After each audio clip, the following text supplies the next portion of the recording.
Good to see Great. everybody. Hi, everybody. All right, we'll get going. Lance was the first to raise his hand, so Lance, fire away with the first question. Hi, Ralph. Hope you and your family are doing well.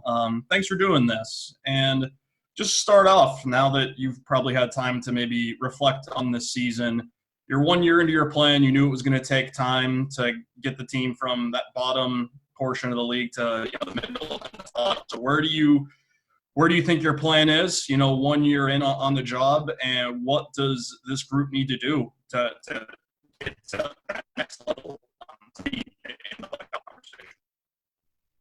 Well, thanks for the question, and it's a pleasure to be here today, Lance. Really, to see everybody here on the screen, and we've had 11 weeks to reflect, and a lot has happened already. We did get the confirmation that this season does come to a close, so it's time to express those feelings. But where are we right now? I mean, it's a tale of two types of emotions at the moment. On the one side, we're measured by results, we're measured by points, we're measured by where we are in the standings, and that's extremely disappointing and painful right now through this phase to look at that reality. The other tale, the other side, is the evolution of this group, which, again, we've had a lot of time to dig deep here, and I'll get into some more detail on that later, I'm sure, during this call. But above all, we are encouraged by the spirit of the group. We're encouraged by the maturing of the group. We're encouraged by the embracing of how we need to play and the identity that gives us a chance to compete every night. It's real. We feel it right through the lineup. We don't think after these 11 weeks that there's one player who isn't embracing the journey. And so that's how I sit really here after 1 year, encouraged by a lot of signs, encouraged by the buy-in, encouraged by the culture that we're evolving and growing into, and the habits that are forming, but extremely disappointed with our placing after a season that saw us quite competitive on almost every night. And yet we fell much below the mark that we had set. And may that pain and may that disappointment help us grow. Good morning, or I guess it's good afternoon, Ralph, for you. But John Warrow here. I hope you're doing well, and thanks for doing this. To kind of follow up on what you said, well, actually, a bit of a joke is do you ever get to finish a full season or get to coach a full 82-game season? But how do you plan to carry over that message and the motivation? And we heard Jack Eichel say he's fed up yesterday. How can you carry that pain and the bond that this team built over the course of the season, knowing that you're going into an extended break? And what are the pitfalls of not being able to carry over that? And how do you emphasize what this team's learned? So that's a good question, John. And yeah, thank you. My family is safe and healthy here. But how do we continue? Well, I have to say we jumped right into the communication with the players off the hop, and we've had multiple contacts with them. Also using the vehicle of Zoom, and our high performance team was managing the physical side of things until we had clarity. The focus needed to be on re-entering and still playing. And so it's been, driven that direction. But already this week, we've begun to have contacts with players, and we need to stay connected. Like, our motto from the start was play connected. And it means we need to play connected here. However long this break is, we need it to work for us, and we need to use it as an opportunity. It's our only choice. We can't complain.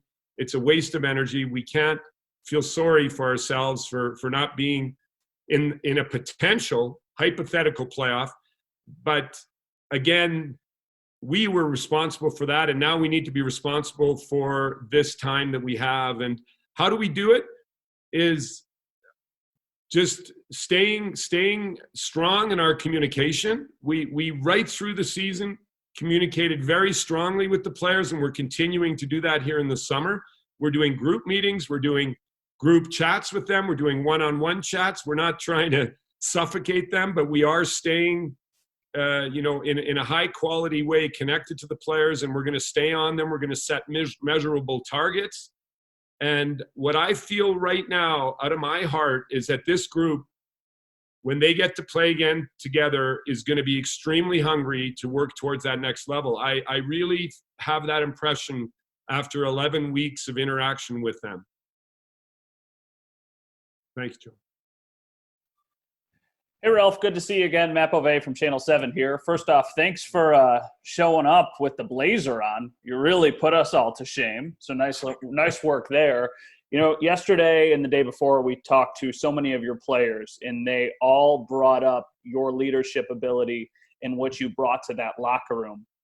For you to build this team into a winner, do you need to have that relationship with the players? Is this part of the goal, is to get as connected, as you said, as possible, and then eventually the success on the ice will happen?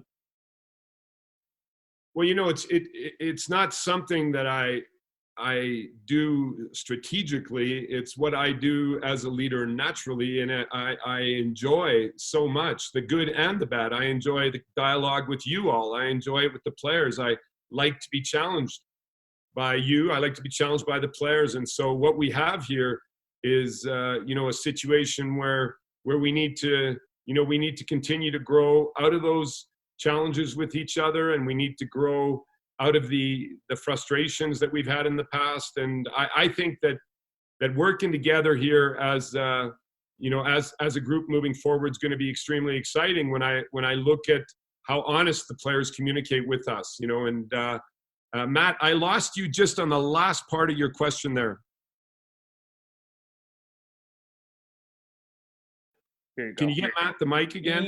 Yeah. And then Ralph, I just kind of said, does this leadership style, is this something that needs to happen for the success on the ice to follow? Because, we saw that at times this year, and then ultimately, the slip happened and the West Coast road trip and everything. But does that leadership eventually equate to success on the ice?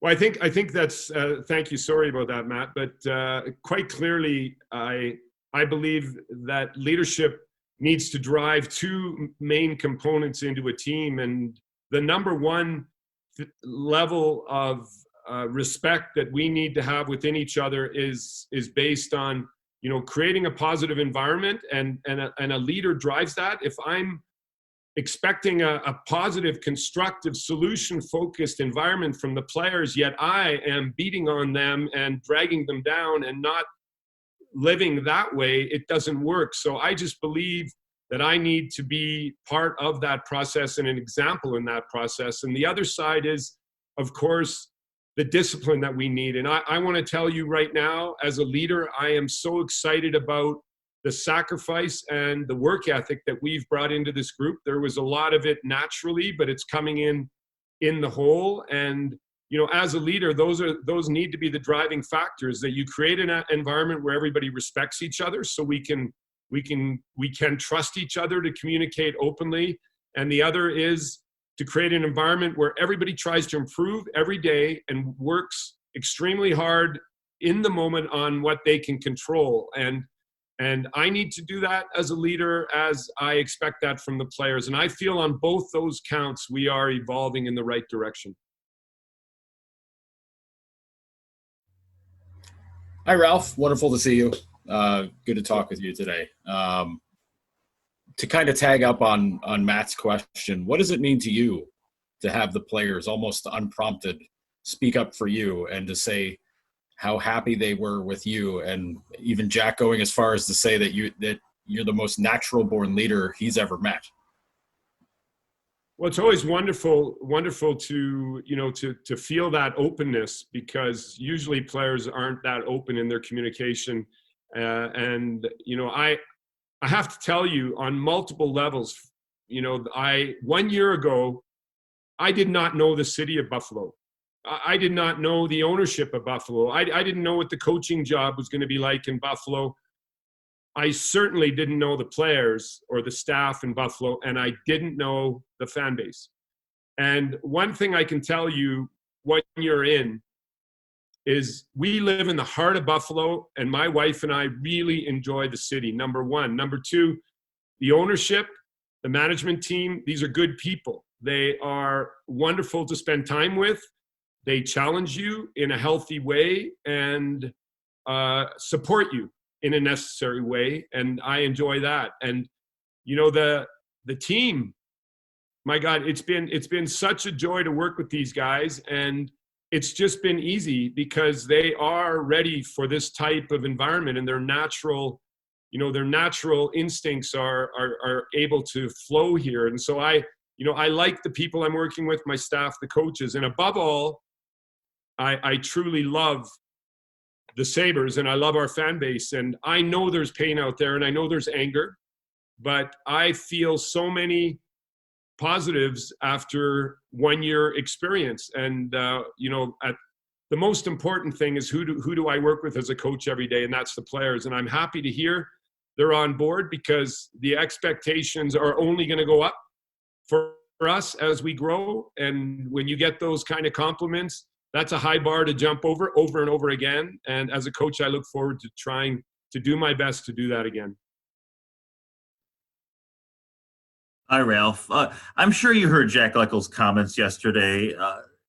Had he relayed that to you before? I mean, what do you think of those comments? Do you understand his frustrations?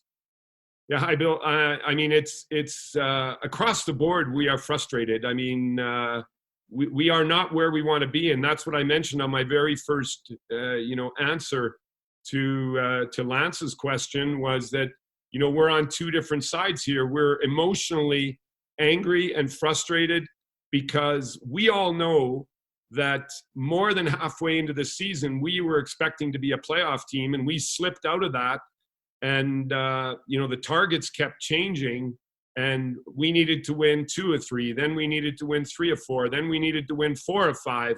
And suddenly we were out of the race. And so that there's pain and anger, and that Jack's at the lead of that, that's a really good sign, and it's very healthy. And it also shows that our core has a youth that is they're willing to reach for higher standards. They're willing to reach, and now we need to do the work that backs that up. Because all this talk, I can tell you anything right now about the past. It's not really important what I say about the past. It's the actions that we now take that are going to matter. And when we get the opportunity to come together a group, we have to give those actions to the fans. We have to show them on the ice. But on that way now, each individual is going to carry a big responsibility. So if we're going to complain and be angry about the past, we need to work extremely hard right now, because the only people that are going to change it is us. We have the opportunity to change it, and only we can do that. And it will not come easy to get the momentum and the positive feeling in Buffalo that we're all searching for. Will not be given to us, and it's going to be a tough grind coming up here. And I know the players know that, but I like the anger. I have no problem with people outing frustration on the past, but then let's move that conversation forward real quick, and let's figure out what we're going to do about it. And that's going to be our job now, no matter how long the break is. Hey, Ralph, Heather Kruzak here from the CBS station here in Buffalo. Definitely the best stressed guy that we've seen throughout these Zoom calls, I gotta say. Thanks for doing this. Speaking of that frustration and some of the players' comments, I want to ask you about some of the things that Rasmus Ristolainen said yesterday. He mentioned that, if changes happen, he thinks that he would be probably one of the first guys to be traded. Do you see him as one of, your core guys? And, just what do you make of those comments that he said? Well, what I love about Risto is he doesn't hold back on anything. He tells you the truth all the time. So I've really enjoyed working with him this year. When I began coaching him, and I was the leader of that room, he was somebody that wanted to be traded, and now he has embraced our path, and he was all in on our pathway this year, and he attempted, to compete at a high level right through. So he's the centerpiece of what we're doing here. And the National Hockey League is a world of moving pieces. I want to coach Risto next season. I would enjoy coaching Risto next season. So that's probably all I need to say to you. And that Risto always comes with a little bit of bite is what we love about him. And I'm expecting to see him as a centerpiece and a core player in our group next year. And thanks for the clothing compliments, by the way. I thought I'd dress up. You guys don't know what I have on my lower body, how nice these shorts are.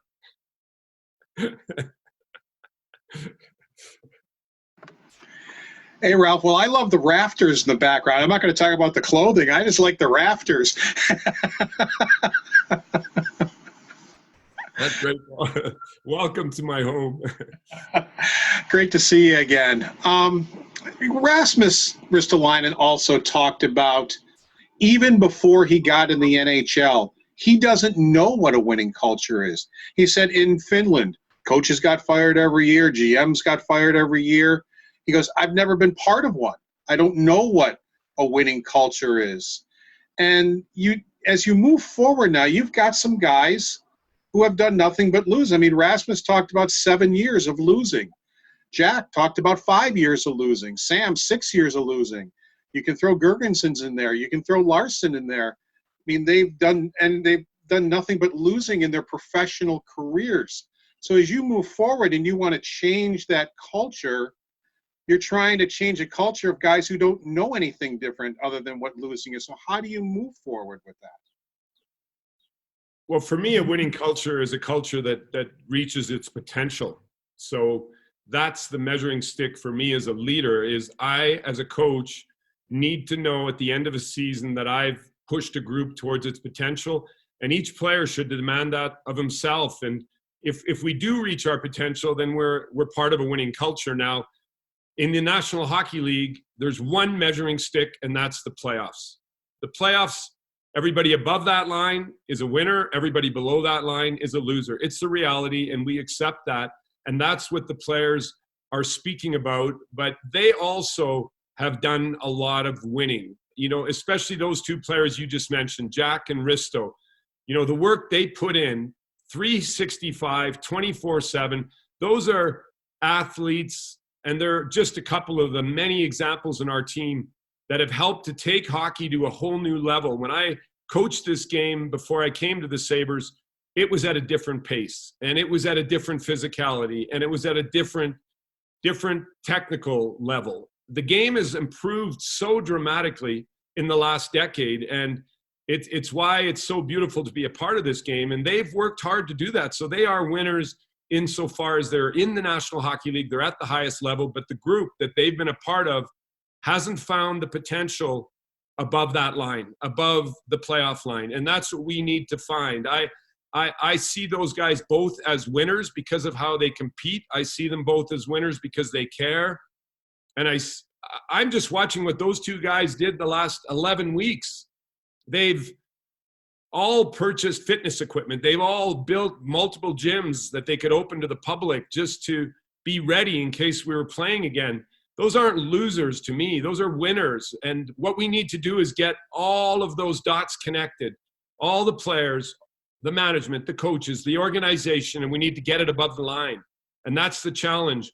And then we will hit that definition, because there's a lot of different definitions of winners. We all know that.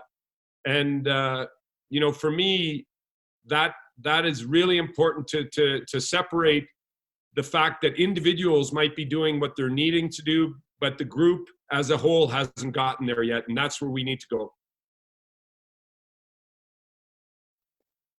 Hey, Ralph, John Scott from Spectrum News. Thanks for doing this. Jack Eichel was incredibly complimentary of you and gave you a lot of credit, calling you one of the best natural-born leaders he's ever been around. Can you just describe to us the relationship you guys developed, how it evolved over the season, and how important it is to have such a strong connection with a player of his level and the captain of the team? Well, Jack's just, wonderful to coach because he just wants to get better every single day in whatever the role is, whatever the responsibility, on the ice, off the ice, everywhere he wants to evolve. So that's a lot of fun to be a leader of a person like that. And our relationship is one of quality, not quantity. We don't need to speak hundreds of words. Often it was just eye contact on the bench in the third period, and there was a connection. And I was leading and he was taking his responsibility without even saying a word. And, we would sometimes, run into each other in the hallway, and it would be 5-6 sentences were enough to get the whole group refocused on the task at hand because we'd had a horrible game the night before. So, I think more than anything, we have a natural relationship. Nothing is forced. Everything just comes easy. Since we met in Slovakia over a year ago, the conversations are predominantly focused on improving the Sabres and doing what we can do in our roles to get this team into the playoffs and to, turn this into a winning organization over more years in a row. And I'm very pleased that he has the openness to bring that out in the public. Feelings are mutual, and it's extremely exciting to feel, his hunger right at this very moment to use the break, to use this also as an opportunity for us to improve as a team. And, we'll continue to do that together. This is Mike Zeisberger from NHL.com. Thank you for doing this, and glad to hear you and your family are doing well. As you move forward, people talk about a losing culture. I mean, Jack and Risto talked about it or touched on it a little bit yesterday. They haven't made the playoffs. Obviously, this is history. That team hasn't made the playoffs in 9 years. You found yourself, and obviously there's no salary cap, but in a similar situation when you went to Southampton. It's easy to say like winning solves all that, but when you are in a place where there is a perception of a losing culture, what lessons did you take from Southampton to get away from the shackles of that kind of stigma? Yeah, the most important thing is of course what you said in that statement is critical, and that's that nothing ever replaces winning in sports. That is for sure a given.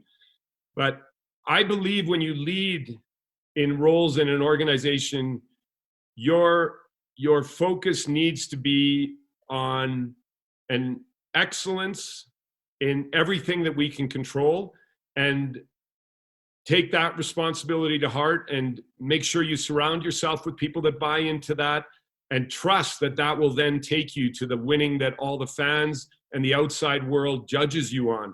Because we are judged on that superficial number of the outside, whereas the internal, the true, the abstract of what is actually the potential of a player, what is the potential of a team, doesn't have a definite number. The definite number is the points we got in the standings this year and that we ended up in 25th. That's definite, and it's unacceptable, and we have to take that. But what I did was take the focus away from anything other than being excellent in the moment and trusting that that builds into the wins that we all so desire. And it's what we're doing in Buffalo right now. We can look in three different directions. That's what happened in Southampton. It's what's happened when I went to the Swiss national team or I came to Buffalo. You can look in three different directions. You can look to the past, which we definitely need to do because we learn from the past, and we need to move ourselves forward quickly. So like within a game, I will judge every shift of every player as I'm watching it.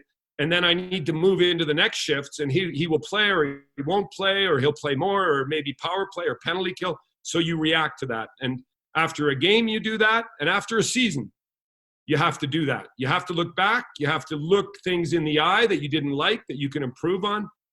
But as quickly as possible in each of those environments, wherever I was, you got to get people back into actions in the moment, learning from that past, and then we have to go forward. And forward together and keep reaching towards the goals and believing in the dreams that we all have, which are big with the Buffalo Sabres. And, I think that for me personally, as an example, number one thing here is I take responsibility for where we finished. And the first thing that has to happen, what do I control? Number one, I control myself. I've got to be better. I've got to be better as a coach. I've got to be better as a leader. That's where it starts. And then I have to drive that into the people around me. I have to drive it into the staff, into our high performance staff, into our players. And that's how we will build a winning culture for all, no matter how you judge it, whether it's internally, our potential, or in the standings.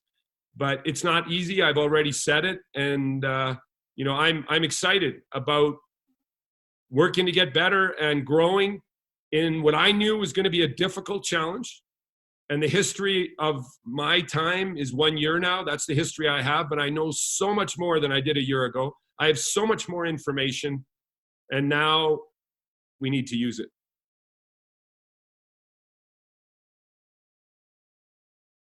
Hey, Ralph, Mike Catalana in Rochester. Thanks for doing this.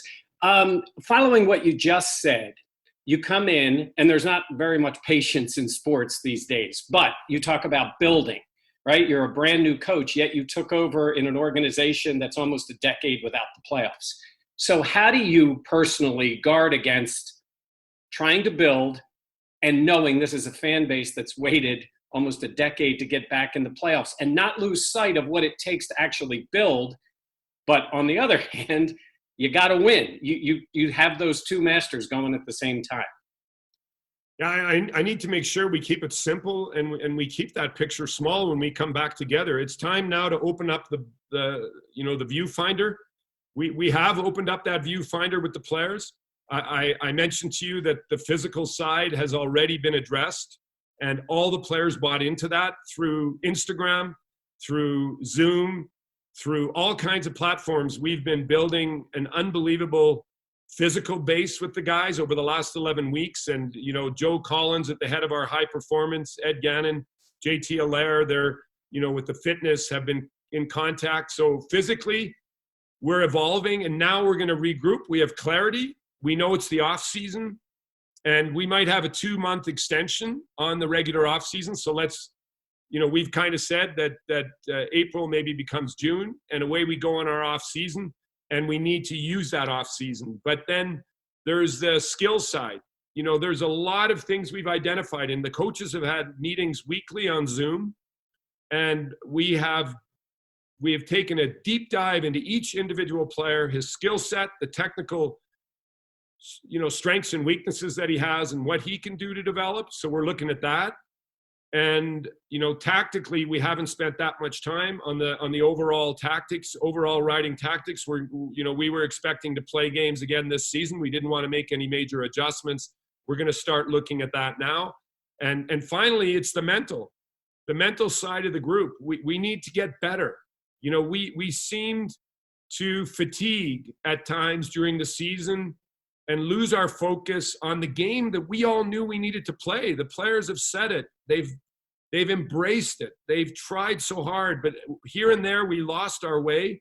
And when we lost our way, we had confirmation what the actual way needed to be. We got back to it, but we lost our way twice for 6 losses in a row this year, and it killed us. It killed our season. It killed everything we worked for, everything we wanted to do. All our dreams were destroyed in 2 phases where I believe we actually mentally lost our way, and not physically or strategically or individually, and I think that that's going to be an area that we're going to work on to improve. And I need to find better ways to tap into that through an 82-game schedule, which you jokingly already have said that I might never get. I just keep coaching short seasons, but the next one may be 82 games. But those are some thoughts, Mike, to what you were saying, how we can actually, work now through this phase. But above all, let's keep that picture nice and small. What can we control? And just like our system on the ice, we like to keep things simple, because if we start letting all of the outside noise come into our decision making, it'll take us off track. And above all, you need to be strong and resilient and show your team is connected when we're getting difficult challenges thrown at us from the outside. It's okay. It's good. Everybody has that right, but we need to stay strong and on course. And like you can hear in my language, we have a lot of work to do in the off season. We have a lot of work to do whenever our next training camp comes, and we have a lot of work to do to get to that next level, but we will get there. Hello again, Ralph. I've actually got two questions for you. First one is, have you made a decision on whether your entire coaching staff will return next season? And the second part of my question is, special teams were obviously a huge issue for you guys this year. You did a tremendous job at the 5-on-5 game, but penalty kill and power play really let you down for most of the season. So for the next few months, what's the key? What do you guys do for both special teams units, but particularly the penalty kill? You guys use pretty much the same system as you did the year prior, but with different results, obviously. Yeah, no, the coaching staff, under these circumstances, there's a lot of power and continuity because we've all had, I mean, who would have thought 11 weeks ago that we'd be having a press conference of this nature at this time? And it's been there's so much change and so many distractions right now that I believe continuity is important and actually will strengthen us. And this coaching staff, really did a good job of helping to build the culture on and off the ice that we need. And I'm excited to work with them going forward. And specialty teams are an easy target. It's an easy number to look at, but as you already mentioned, it seemed to be that we got off track and we had a few games that really killed us statistically, and we need to improve there. But you know what? There's a lot of little details within other parts of our game that we've started to identify need improvement or have opportunity, and we need to attack that. But I thought the power play as a whole went through some really good evolution, and that at the end there was something exciting happening. We started to get more movement. We were less predictable. We had, you can remember, options of Risto in front of the net, up at the blue line.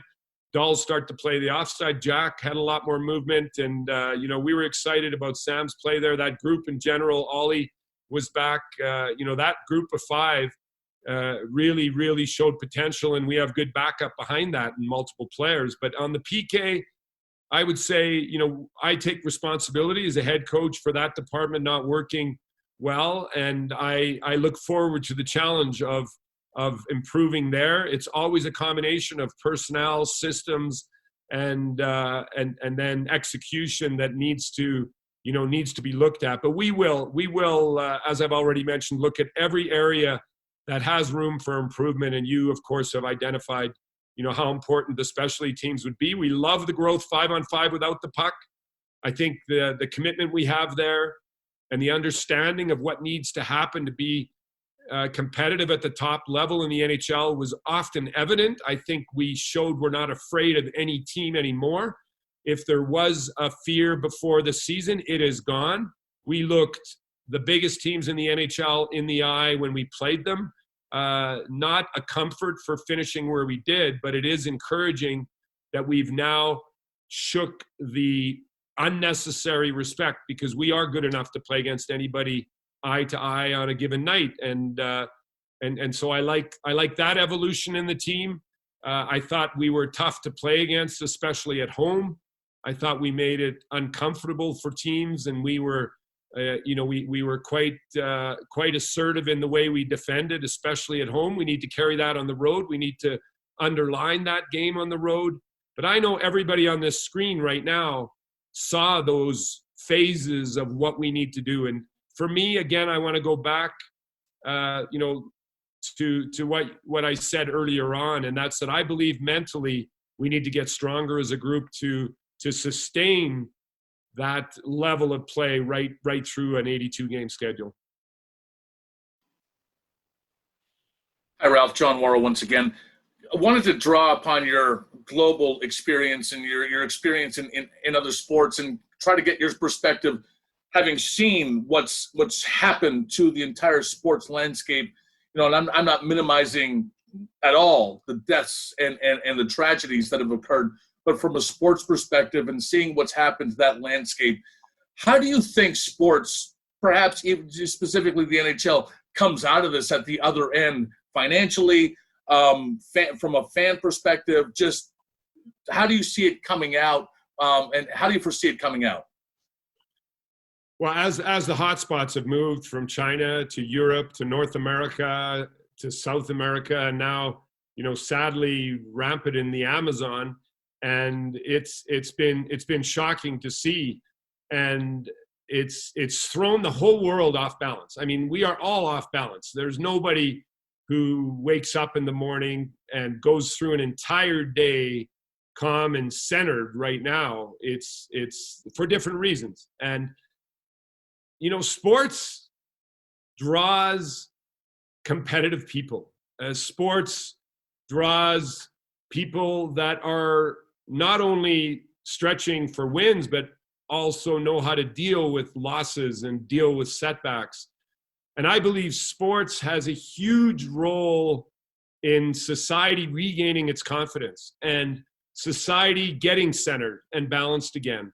And I see that responsibility, and I actually get some goosebumps feeling that responsibility, that it's going to be bigger than us just playing hockey in Buffalo. It's bringing the community back together and giving people the confidence to spend time together again and to socialize properly. We are social animals, and we are being restrained and tied up and cooped in right now. And what better vehicle than sports to bring people back together and bring some sense of normality? So I believe that sports will recover, and I believe sports will have an important role in the new, you know, found environments that we're going to walk out into the streets in when all the, you know, restrictions are dropped around the world. And within that, I think we have a responsibility that's bigger than just the games that we all play. It's also to help people that aren't so used to losing, aren't so used to standing up after getting knocked down, aren't so used to having to permanently develop all the time to keep your job and to compete at the highest level, like the Sabres players as an example. So I look forward to us being an example in the community in Buffalo. I look forward to us leading the charge back to you know, an exciting sharing of experiences again together. You know, this Zoom is working out really well today, but I would way rather be all together with all of you in one room right now. And I look forward to that happening again soon. Thank you.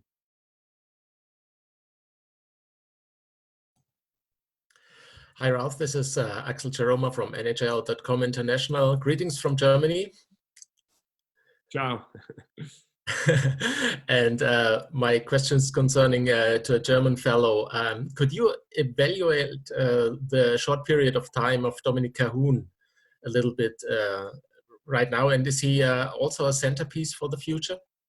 Well, thanks for joining from you know, Axel, and greetings back to Germany. You know, Dominik, he stepped into what we expect from a player so quickly. He's a very smart player. He understood the culture.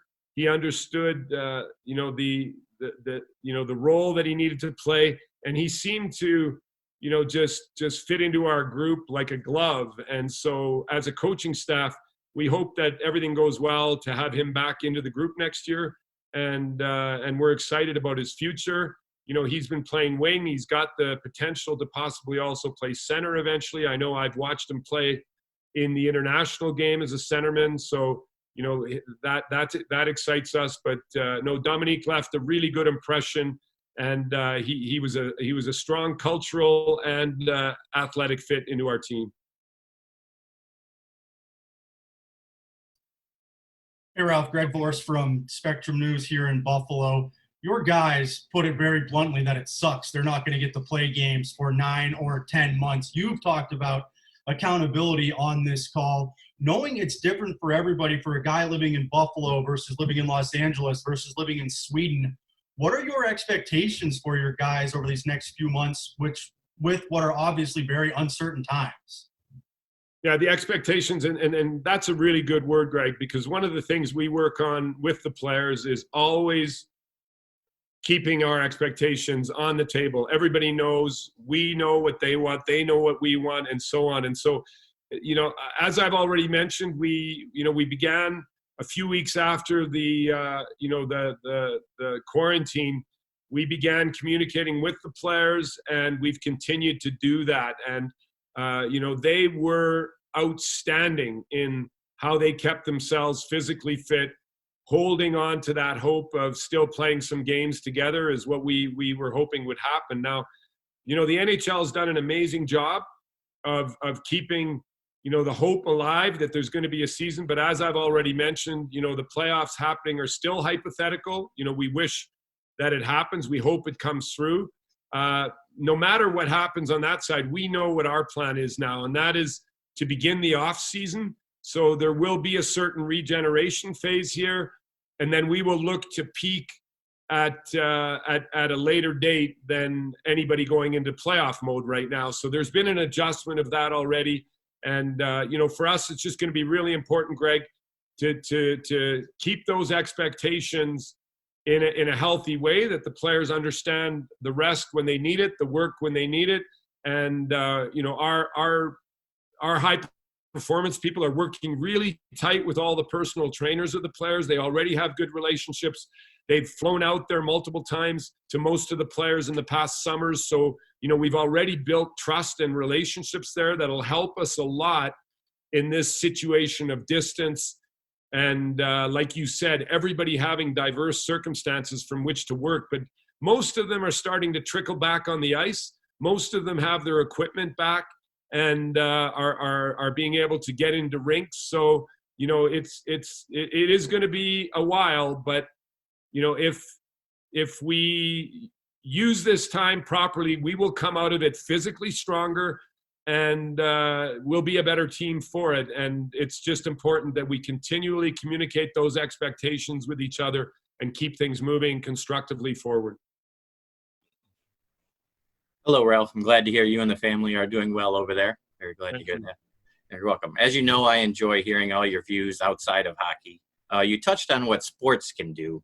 What can people do? It seems for a lot of people, the world is literally and figuratively burning. I mean, people are searching for the right thing to say. I hate to put you on the spot, but what have you got? Well, you know, in these situations, again, you need to look where you can control things. So I think our management of information right now is critical for our sanity. You know, we got to make sure that whatever your platform of information is, that you take a time of day to inform yourself, that you know what's going on, but let's not saturate ourselves so we get, you know, we are unable to perform in our tasks, because we still need to, number one, take care of people we can take care of, help and support where we can. You know, I've enjoyed doing it in multiple different ways. Last night, European time, I had a 2-hour coaching conference with Hockey Canada and all the youth coaches of the national team programs and so on and so forth. Now, that's not helping the cause at the front, and I can't replace the doctors and the amazing nurses that are sacrificing at the front, but just trying to educate people, help people, do something constructive seems to make me feel better. So there's little I can do on the medical front. I think it's really important that we all find whatever our level is of exercise, and if we can connect with nature, and if we can make sure that we, you know, whether it's just a walk, let's find some balance and take care of ourselves personally, take care of the people around you, and try and help in your community and reach out in your community however you can. And we need to be patient. We need to be patient. This isn't going to clear up overnight, and we will come out stronger. We will all come out with more power. But while we're in it, it's you know, for me, it's been I've been planning like a week at a time. And my mornings have, because of time change, been dedicated to nature and sports and or family if I can. And then usually because of time change, I kind of use the afternoons to work and into the early evenings. And it goes back, to my wife and try to read a book or watch a movie or do something to clear your mind. And of course, not watch news 24/7 is one of the tips I give everybody is just try and keep a healthy dose of that coming into your mind. Hey, Ralph. It seemed like after Rasmus Dahlin came back from his concussion, that was kind of a line in his season. What happened to him after the concussion? I mean, he said that he really used the time, those 10 games or whatever it was, to study the game, and it changed him. What did you see happen to him during that little break there? Yeah, he spent a lot of time with Steve Smith and video, and I thought he processed the games differently. Where he was injured, his feedback after games was deeper, and he was seeing the whole really clearly for me for the first time. I believe he probably went 1.5 seasons just trying to find, his role defensively, his game without the puck, because a player that skilled and talented, spends his life playing with the puck until he comes to the National Hockey League. And then as a first overall pick, suddenly people target you, you deal with the physicality, which he was never afraid of. But I think it was the whole that got lost a little bit in his individual play. And for me, he came back and understood the tactic and the strategy better. He simplified his game and brought his brilliance in on a more patient pace and waited for those opportunities versus thinking on every puck contact he needed to do something brilliant. And it was just a natural maturing for me that happened. And, an injury is just like this break right now. It's a question of what we do with that time that matters. And that's what we're going to be judged on. How we use the time, and he used it really, really well. And we're excited on the confidence that he took coming out of this season. And we're expecting him to come in and notch in at a real high level next year. And, we see him pushing into the 20 minutes on a regular basis moving forward. All right, great. Thank you, Ralph, for your time today. And thank you, everybody, for your questions today and this week. I wish everybody really, really good health and stay safe. And I'm excited to share the same space with you very soon again. Take Thank care. you, Ralph. Thanks, Ralph. Stay safe. Thank you. Thanks for jumping on.